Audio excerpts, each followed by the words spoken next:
Ladies and gentlemen, referee John McCarthy's called a stop to this contest at 2 minutes, 39 seconds of round number 3. Declared the winner by tap out due to a rear naked choke. And the new undisputed UFC light heavyweight champion of the world, Israel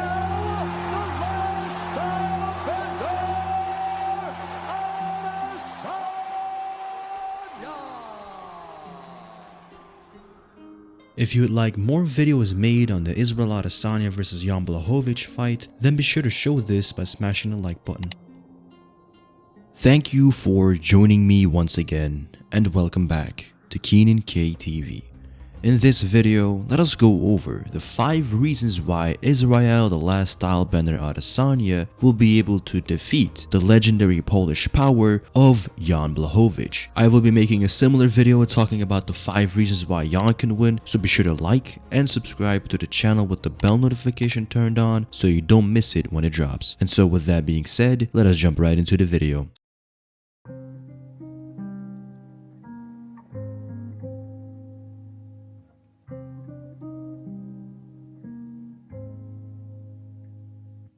Starting off with the very first reason, defense. When it comes to defense, it happens to be one of the most underappreciated and overlooked aspects in any fight. It is the main reason for you not taking any damage, and it is all the reason for your own success against your opponent. If the opponent is lacking in defense and has only offense as his defense, then by taking away all of that offense creates a very stationary, open, and vulnerable target. And it is exactly that way of fighting Israel Adesanya has remained to be active, consistent, and spectacular at. And so come fight night against Jan Blachowicz, it will be very important for him to be the most aware he has ever been inside the UFC's octagon. Moving up in a weight class and fighting a very powerful fighter like Jan Blachowicz, who will undoubtedly have at least 10 to 15, 20 pounds on him on the night, he cannot really afford to take in any unnecessary punishment, for the repercussions are far too great to play with. So let us take a look at the way Adesanya is able to utilize his defense. From the get-go, Adesanya being 6'4" with an 80-inch reach has already a natural long range, and he's able to enlarge that distance with the amount of kicks, feints, and footwork he utilizes. When it comes to feints, Adesanya is a fighter who will rarely initiate the first move. He will rarely just come at you, and he will rarely throw anything without seeing whatever your first reactions may be. He always makes sure that he feints and baits a reaction out of you to see how you will respond. From there, either the opponent will throw something out of a reaction or out of a bait, and Adesanya will counter, or Adesanya will just have a clear path that he can use to hit the opponent flush. And so against Jan Blachowicz, the reason why this is my first reason for him to win this fight is because the manner at which Jan Blachowicz fights is very quantity heavy. He likes to throw a lot and in short bursts. He's not a fighter who can stick behind a 1-2 and knock you out cold. He's not a great counterpuncher. He's not a fighter who is very accurate. He's by no means a sharpshooter type fighter. He is a very brute force heavy, come forward, create distance, cover distance, and explode type fighter. And so against Israel Adesanya, the way Jan Blachowicz likes to cover distance, where he first throws a straight, then shift his weight, come in with the left over the top, and then perhaps end it with a left high kick or a body kick, will create a forward moving target who will walk in on Israel Adesanya if he desires to have any sort of success. Now you may think to yourself, well, obviously he has to come close to hit him, but the reality of the way things are done are different from fighter to fighter. You may think to yourself, Yoel Romero, he's a way more explosive and deadly fighter than Kelvin Gastelum. Perhaps in some instances, yes. Yoel Romero has spectacular, explosive knockouts, whereas Kelvin Gastelum not so much. However, if we compare the two fights, the performances both fighters displayed are completely different. You saw Kelvin Gastelum being able to hit Israel Adesanya more than anybody else, partly because Kelvin Gastelum is a southpaw fighter and his lead hand is a lot more closer to Adesanya's head. That is why he was able to jab Adesanya a lot more than any fighter, and being shorter and slippery and utilize a lot of good head movement to first hit the jab and then try and come in with the left hand straight, played into the success Kelvin Gastelum had in the fight. However, if you now take a look at Yoel Romero, an orthodox fighter who refused to stick behind a jab, which he never did to begin with, it is just not the way he fights. He likes to explode into range. However, coming back to the point, he wasn't able to penetrate the distance and then get himself in range to explode on Israel Adesanya. He had to have Israel Adesanya come in on him for for him to connect on a shot, which was probably the only shot that he landed when he threw that overhand right. So you have two different approaches: a fighter who tries to explode into range, who doesn't stick behind a traditional way of gradually penetrating the distance, and then you have a fighter who knew how to slip his way into range and then try and pull off the bigger strike. Now, the difference between all of that and Jan Blachowicz is that not only is Jan Blachowicz bigger, he's also longer, and he's also able to have an easier time with the range of Adesanya. So this will mean that Jan Blachowicz will be a little bit more comfortable and a little bit more active, and the more activity there is in the fight, the more opportunities for counters and successful openings there are for Adesanya. Now, pulling ourselves away from the defense and close range and things of that nature, looking at Jan Blachowicz, he is by nature a very patient fighter. Yes, he likes to explode into range and he likes to back the opponents up, and the methods of him trying to close range are pretty much set in stone and known to the world. When he's not doing that is when he's very interesting. He's for the most part a pretty stationary target who likes to throw leg kicks, very powerful leg kicks at that. However, aside from the leg kicks, he is still a stationary target, and the more Adesanya will be able to use his defense and feints and keep the mind of Jan Blachowicz busy, the more stationary Jan Blachowicz will become, and the more successful Adesanya will become with whatever he wants to do, whether it is a leg kick, set up a question mark kick, set up a high kick, throw and connect with a 1-2, things of that nature. In this matchup, I don't believe Israel Adesanya will be able to hurt Jan Blachowicz. I don't think he can knock him out. So Adesanya will have to really utilize his defense and win on points. I don't count it out. Adesanya can perhaps connect with a tremendous high kick or a knee that will stun and hurt him. Without a doubt, that will hurt him. So I don't rule it out completely. However, I do believe that Adesanya's success will be coming in just completely schooling Jan Blachowicz if he were to win this fight, obviously. And now moving over to reason number 2, speed. Moving up in a weight division will carry with itself a couple of bonus features. Usually the smaller guy, the lighter guy is the faster guy, and come fight night, Israel Adesanya will undoubtedly be the faster fighter. He will have the hand speed, the movement speed, head movement speed, defensive speed, any type of speed that is required in this matchup. I believe Adesanya will have the advantage in. And so being able to utilize defense and utilize the outside and be faster than the opponent will be all the more beneficial to his defense. Reason number 2 is precisely tying in with all of these factors, which will create the inevitable range. Jan Blachowicz is a fighter who likes to come in and burst in. Adesanya likes to welcome this burst and try and use it against the opponent. He's done it against Paulo Costa, he's done it against Robert Whittaker, and he will try to do it again come fight night. Will he be successful? For the most part, I do believe so. Will he be lethal? That is the question that remains to be answered. However, regardless of any of that, range will be the most determining factor in this matchup. Jan Blachowicz will try and utilize close range, whereas Adesanya will try and utilize the long range. Reason number 4, fight IQ and skill. In terms of technique and arsenal, without a question, Israel Adesanya is leaps and bounds ahead of Jan Blachowicz in the stand-up department. When it comes to fight IQ, Adesanya is just simply one of the best at it, period. In the UFC right now, I do believe he is at the top of it all, perhaps tying in with John Jones. But even in saying that, personally, I would favor Adesanya's fight IQ over Jones's. Now, in the fight IQ and the technique arsenal will be what will contribute to Adesanya utilizing defense, offense, speed, and range to the fullest extent. If Adesanya was just a mere 1-2-3 fighter, he would not be effective. But being 6'4" with an 80-inch reach and moving up and being the faster fighter against a slower fighter, by utilizing all of his feints, head movements, and defensive side of things, will greatly contribute to whatever he wants to do in the fight. I don't believe that Jan Blachowicz has anything to offer that Adesanya doesn't have an answer to, and therefore I do believe that that is a big reason for why Adesanya can win this fight. And now the final reason is youth. When you take a look at Jan Blachowicz, he's a 37-year-old fighter, and when you move up in these weight classes, the light heavyweight and the heavyweight division is a lot more tolerable for older fighters. When you're in these lower divisions where speed, youth, reflexes are everything, you tend to see these fighters age a lot more drastically, and they kind of lose their step a lot more quick, because in those divisions it is a lot more obvious what is being taken away from the fighter. The more you go up, the less it is noticeable, and in the case of Jan Blachowicz, that is one of those things as well. He's one of those fighters who kind of age like fine wine and kind of get better over time. And perhaps Jan Blachowicz is not as fast and quick with his reflexes as he once was. He's still in a division where that is not the most important thing, therefore it is not as noticeable. However, it is safe to say that in terms of skill and fight IQ and experience, Jan Blachowicz is probably the best that he can ever be, regardless of his decline in physical attributes. However, on the other side of things, we have Israel Adesanya, who is pretty much peaking and becoming the best that he can ever be, period. All the experience that Adesanya has had in the kickboxing, boxing, and MMA world all came together perfectly, and all of the quality fights that Adesanya has had against Romero, Whitaker, Calvin Gastelum, Anderson Silva will all contribute to the fight IQ and experience Adesanya will be having come fight night. And so therefore, taking into consideration his physical, prime, athletic years, the results will be tremendous. And so therefore, youth is something that you just cannot really overlook, since this is a young man's sport. And so with that said, these were the 5 reasons why Israel, the last stylebender Adesanya, can defeat the legendary Polish power of Jan Blachowicz. Leave in the comment section down below who you think will win come fight night, as in the end,